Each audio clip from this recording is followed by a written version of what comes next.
नमस्कार। तो राजस्थान में अशोक गहलोत और सचिन पायलट के बीच फिर पैचअप हो गया है। 3 सदस्यों की एक कमेटी बनाई गई है। सोनिया गांधी ने ये कमेटी बनाई है, बड़ी बात है।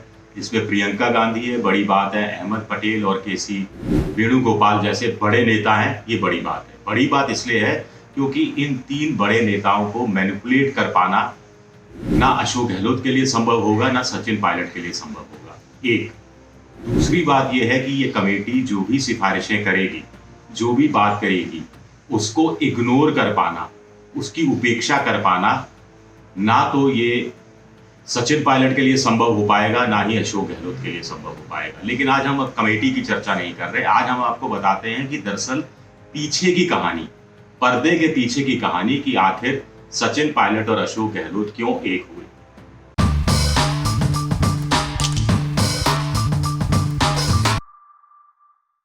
ये जो कहानी है ये शुरू होती है राज्यपाल कलराज मिश्रा की उस अधिसूचना के साथ जिसमें कहा गया था कि 14 अगस्त को विधानसभा का विशेष सत्र बुलाया जाएगा। इसके पीछे अलग कहानी है कि कितना अशोक गहलोत ने दबाव डाला, अपने विधायकों से धरना डलवाया राजभवन में, तब जाके कलराज मिश्रा तैयार हुए।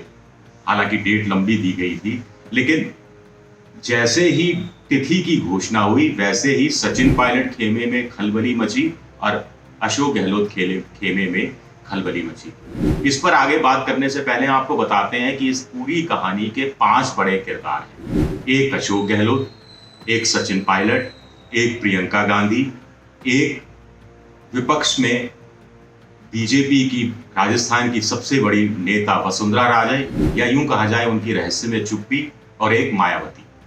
आप कहेंगे मायावती कैसे, तो ये भी हम आपको बताएंगे। तो पर्दे के पीछे की कहानी ये है, जैसा मैंने आपको पहले कहा, कि अधिसूचना 14 अगस्त को विधानसभा का सत्र, वहां से कहानी शुरू होती है। अब सचिन पायलट समझ गए थे कि उनके पास पूरा सामान नहीं है, वो अशोक गहलोत की सरकार को गिरा नहीं सकते।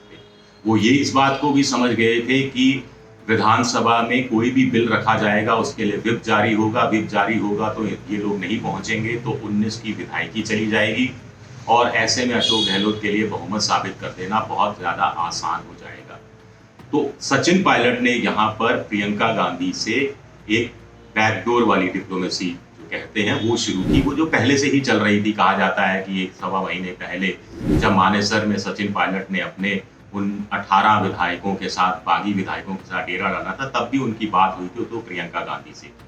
दरअसल प्रियंका गांधी राहुल गांधी को तैयार करने में लग गई कि वो एक बार सचिन पायलट से मिले। इस बीच होता यह है कि प्रियंका गांधी वेणुगोपाल जो कांग्रेस के बड़े नेता हैं उन तक भी ये संदेश भिजवाती है कि वो अशोक गहलोत से जाकर संपर्क करें। 4 दिन पहले वेणुगोपाल अचानक जैसलमेर आते हैं। जैसलमेर जहां के एक किले में बाड़ाबंदी विधायकों की है, वहां अशोक गहलोत से मिलते हैं। अशोक गहलोत अपने नजदीकी मंत्रियों विधायकों से मिलते हैं, और वापसी की क्या रास्ता हो सकता है, वापसी में माफ कर देंगे, गले लगा लेंगे, इस तरह के बयान जारी होते हैं। उससे पहले ही अशोक गहलोत अपनी तरफ से रियायतें दे चुके थे कि राजद्रोह का मुकदमा वापस ले लिया था, एसीबी में मामला चला गया था, जो कुछ और लोग जो पकड़े गए थे उनको जेल से रिहा कर दिया गया था। तो मोटे तौर पर एक जमीन तैयार करने की कोशिश की जा रही थी। उधर प्रियंका गांधी राहुल गांधी को मनाने में कामयाब होती है। इधर भंवर जितेंद्र सिंह, मिलिंद देवड़ा, दीपेंद्र हुड्डा जैसे युवा नेता राहुल गांधी से मिलते हैं, और वो भी तैयार करते हैं उन्हें कि सचिन पायलट से बात कर ली जाए। सचिन पायलट की एक तरह से राजनीतिक मजबूरी भी थी, और वो प्रियंका से बात करते हैं, और ये कहानी उस तरफ शुरू होती है। उधर अशोक गहलोत के सामने सबसे बड़ी समस्या बीएसपी के 6 विधायकों की थी। उनके पास 102 विधायकों का समर्थन था, चाहिए 100 इसलिए क्योंकि 199 कुल स्ट्रेंथ रह गई है 200 की जगह, क्योंकि बीजेपी कांग्रेस के एक मास्टर भंवरलाल मंत्री वो कोमा में है, वो वोट देने नहीं आ सकते। तो खैर 102 में मास्टर भंवरलाल भी शामिल थे और स्पीकर भी शामिल थे, तो कुल मिलाकर 100 की स्ट्रेंथ थी, जिसमें भारतीय ट्राइबल पार्टी के 2 और मार्क्सवादी पार्टी के भी 1 सदस्य शामिल होना बताया जाता था, बाकी 10 निर्दलीय थे। तो अशोक गहलोत को लग रहा था कि जैसे तैसे वो हो सकता है बहुमत साबित कर पाएंगे, लेकिन फिर आगे खींचतान बढ़ती रहेगी। एक दूसरा, मायावती का रोल इसमें आता है। बीएसपी के 6 विधायक जो पिछले साल 6-8 महीने पहले मर्जर कर गए थे पूरी तरह से कांग्रेस के साथ, उनका मामला वो दोबारा उठाती है। बीजेपी के मदन दिलावर के माध्यम से मामला उठाया जाता है, राजस्थान हाईकोर्ट पहुंचता है। कुछ सतीश मिश्रा जो पार्टी के महासचिव हैं वो ये मामला उठाते हैं। केंद्र सरकार को पक्षकार बनाने की कोशिश होती है, मामला सुप्रीम कोर्ट में जाता है। और अशोक गहलोत को डर था कि कहीं अगर सुप्रीम कोर्ट ने बीएसपी विधायकों के वोट करने पर रोक लगा दी तो फिर उनकी सरकार बड़ी मुश्किल में पड़ जाएगी, सरकार का जाना तय हो जाएगा। तो दोनों तरफ की मजबूरियां थी, दोनों तरफ अपने अपने धर्म संकट में फंसे हुए थे। तो प्रियंका गांधी सेतु बनती हैं और सेतु बनने के बाद फिर वो कहीं ना कहीं रास्ता बीच का निकलता है वेणुगोपाल के माध्यम से। और उधर एक बड़ा किरदार वसुंधरा राजे का। वसुंधरा राजे अचानक दिल्ली जाती हैं, इससे पहले वो चुप रही थी, कोई बयान जारी नहीं किया था। हालांकि उनके 1-2 समर्थक विधायकों ने जो बयान जारी किए थे वो कहीं ना कहीं अशोक गहलोत के पक्ष में जाते दिख रहे थे। जेपी नड्डा से मिलती हैं, राजनाथ सिंह से मिलती है। उसके बाद बीजेपी की कुछ स्ट्रेटेजी चेंज होती है। बीजेपी के 18 विधायक पोरबंदर भेजे जाते हैं बाड़ेबंदी में, 2 दिन बाद 3 दिन बाद वापस बुला लिए जाते हैं। बीजेपी के नेताओं की इस तरह की बयानबाजी आनी बिल्कुल बंद हो जाती है कि विश्वास मत, हम अविश्वास मत रख सकते हैं या नहीं रख सकते। कुल मिलाकर ये जो वसुंधरा राजे की रहस्यमय चुप्पी है और उनकी मुलाकात के बाद जो तेजी से घटनाक्रम बदलता है कांग्रेस के अंदर, अशोक गहलोत खेमे के अंदर, सचिन पायलट खेमे के अंदर, वो एक बड़ी बात है। इस बीच अचानक कुछ खबरें आनी शुरू होती हैं कि बीजेपी के भी कुछ विधायक टूट सकते हैं।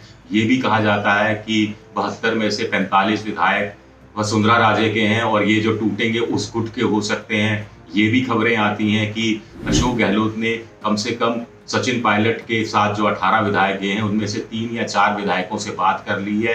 एक विधायक के बारे में जो अचानक देर रात वापस जयपुर पहुंच गए थे, उनके लिए कहा जाता है कि उनकी तो व्हाट्सएप कॉल करवाई गई, एक कांग्रेस के नेता ने व्हाट्सएप कॉल कराई।